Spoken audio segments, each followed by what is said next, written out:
Society ఫార్మేషన్కి ఉంటుంది. Next case sir, ఇది చాలా ఇంపార్టెంట్ అండి. ఈ మధ్యకాలంలో చిన్నపిల్లలు ఎక్కువగా ఆంధ్రప్రదేశ్లో నేరాలకు పాల్పడుతున్నారు. చిన్న పిల్లలు 16 ఏళ్ళు 18 ఏళ్ళు. అవును. సో వాళ్ళు చిన్నపిల్లలు కదా, చూసి చూడనట్టు వదిలేయండి అని. ఏంటి చిన్న పిల్లలు చేస్తారు, తప్పుదిద్దాలి. సాయికృష్ణ చిన్నపిల్లాడే, శ్రీకాకుళంలో యాక్సిడెంట్ చేసిన ఆయన చిన్నపిల్లాడే.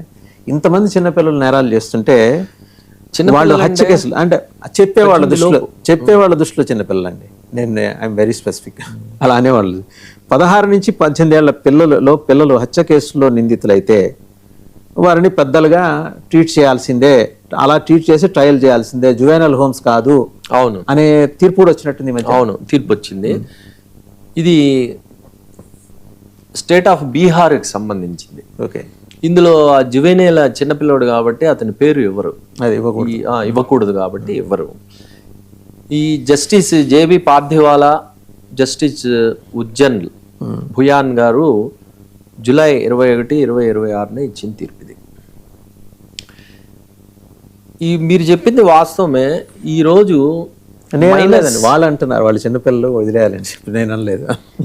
మైనర్స్ ఎక్కువగా నేరాలు గ్యారెంటీ క్రైమ్స్. ఇప్పుడు ఆ సాయికృష్ణ కేసు చూశారు. అవును. అది నరికేసి గొడ్డలు వేసుకుని ఇన్స్టాగ్రామ్లో ఫోటో పెట్టాడు. అవును. దీనికి కారణం ఏంటంటే మత్తు పదార్థాలుగా అలవాటు పడిపోతున్నారు. ఇవి ఏదైనా కావచ్చు, గంజాయి కావచ్చు, మద్యం కావచ్చు.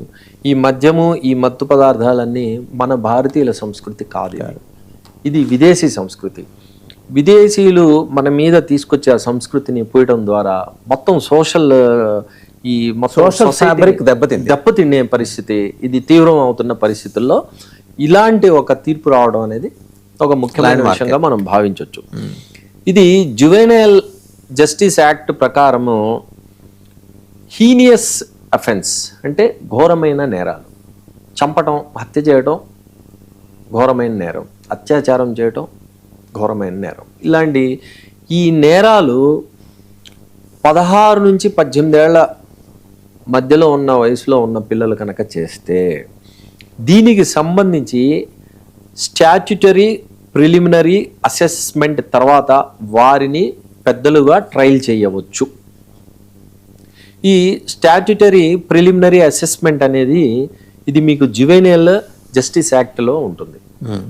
ఇందులో ఏం చేస్తారంటే ఈ నిందితుడైన ఆ బాలుడిని 16 నుంచి 18 ఏళ్ళ ఈ గ్యాప్లో ఉన్న వారిని అసెస్మెంట్ చేస్తారు. ఎలా అసెస్మెంట్ చేస్తారంటే మానసికంగా కానివ్వండి, శారీరకంగా కానివ్వండి, ఈ అసెస్మెంట్ చేసి ఈయన